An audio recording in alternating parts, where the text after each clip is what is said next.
This Uber Eats driver was murdered in the most demonic way. His human remains found in trash bags. It's hard to believe that humans can actually do this to other humans. The family right now, the dignity of this case, we want to, with dignity for the family, dignity of the victim, we want to make sure we protect that. I'm not going to get into how gruesome this case was. There's no need to. This will live on for infamy. This family have to live with this. And so to them, our prayers are with you. As you said, our victim advocates are with you. They will stay with you. Whenever you need them, just call them up. They do an outstanding job. To the detectives, to the forensics unit, the ME, everybody who was involved in this investigation, I want to thank them personally. It was a horrible scene for them out there for several days. It was tough. And for the neighborhood that had to have, with us being out there, I know it's a lot on you too.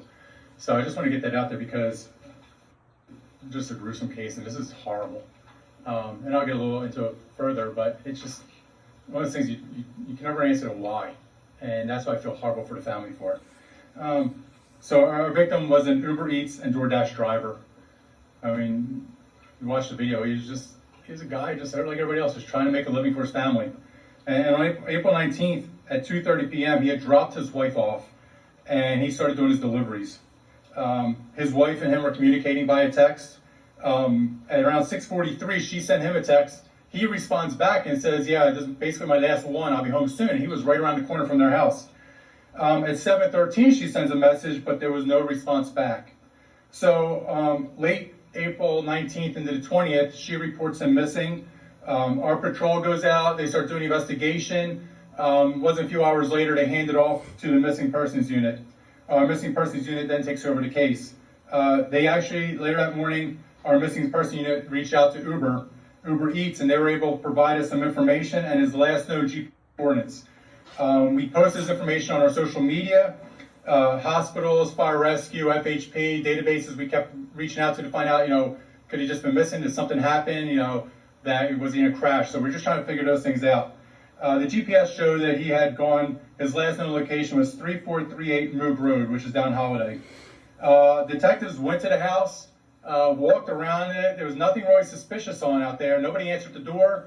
And so there's actually a body of water across the street. They looked over there to see if maybe something happened. There was no evidence of anything going on.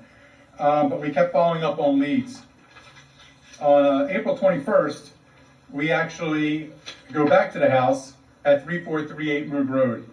At that time, we were able to make contact with the roommate of the suspect. The roommate was able to provide us video, and you can actually see the victim walking up to the house to deliver food, but the video cuts off at that point. You can also see that that was around 6:45 when the video cuts off, or 6:55, right there when he was walking up to that house. You actually see on the video that the following day, so that was the 19th when he delivered the food. You actually see on the following day, on the 20th, the suspect, Oscar Salas, was carrying trash bags with another individual, and you can see them carrying these trash bags around the side of the house. So our detectives did the right thing. They asked for permission to go through the trash bags, to go into trash bags.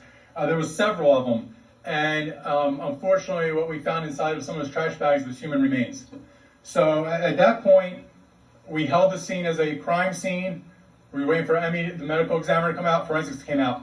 But we were also able to make an arrest on Oscar Salas. He was arrested at that point for failure to register in Pasco County as a felon and violation of parole. He had been in parole in Indiana. He had just moved down to Florida back in January. And so you'll hear his background is a very violent individual. But we were able to make an arrest for those charges immediately. And so we knew at that point there was no public threat out there as to what happened. But for us, and this is what takes so long. And I wish we were like those TV shows where we can solve everything in an hour. We can't. Our job at that point, we first and foremost is to make sure that there's no more public threat. We took care of that. Our second issue at that point was we had to identify the victim. And so the following day we were able to do that. But the other part too is we have to build a case. Because I know for many people, everybody wants things done immediately. I just want a solution. I want this done absolutely like within seconds because we're used to that with Google. But the problem is it doesn't work that way in the real world with cases. And if we as a sheriff's office don't do everything we can from a forensic standpoint, from an investigative standpoint, hand it off to the state attorney's office, and they're not able to bring justice to the family, then we failed through the pipeline. So we can't fail. We have to do everything. And if it may be slow, it's slow, but it's going to be done right. And so that's the one thing we just want to make sure everybody understands out there, is that we couldn't give those updates because we did not want to hinder the investigation. After we were able to identify the victim and notify the family and have victim advocates out there, we were kept through the process. And then last evening, on April 24th, we arrested Solis for felony murder in conjunction with a robbery, because we were able to find the victim's wedding ring and car keys in another room in the house, outside from where we believe the homicide occurred. And so, a couple of things real quick. Talk about Oscar Solis. This guy he's affiliated with MS-13 from Indiana. Like I said, he just came down here from Indiana like a month or two ago, 2 months or 3 months ago in January. His charges before, he had been battery, burglary, possession of stolen auto parts, drugs, resisting law enforcement, other burglary charges, home detention placement, burglary, battery on detention staff. He supposedly stabbed somebody several times while he was in prison in Indiana. So you're talking about a very violent individual that Indiana released and sent down to Florida. He came down to Florida. They released him on parole. And so unfortunately, now we have a hardworking guy, a loving husband, who's no longer with us because this violent individual killed him. Our call for action we're asking right now is that there are several pictures, these individuals, and I'll tell you, if you're one of those individuals or you're the parent or guardian of one of these kids, it looks like they're young adults, they're not in trouble. We just need to know who they are. Can they come forward information? They were actually in the house about an hour before the homicide occurred. So if anybody has any information, please come forward. As I said, you're not in trouble. We just need to keep building this case, because we in Florida will bring justice for this family. We'll ensure, through the state attorney's office, that, the family realizes that we did everything we can, because this victim, I go back to it's sad. It's horrible. And the one thing, us as a command staff, we get these updates on the homicides, we get information. And as I start the press conference, and I'll tell you this, I kept asking, what's the connection?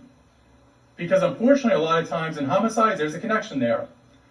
Sadly, we know domestic violence is horrible. We know that, there's drug addiction, drug dealers that will shoot each other over drugs, and, beefs over gang or other issues, or business partners that are mad at each other. There's something that you can say, there was passion, there was anger.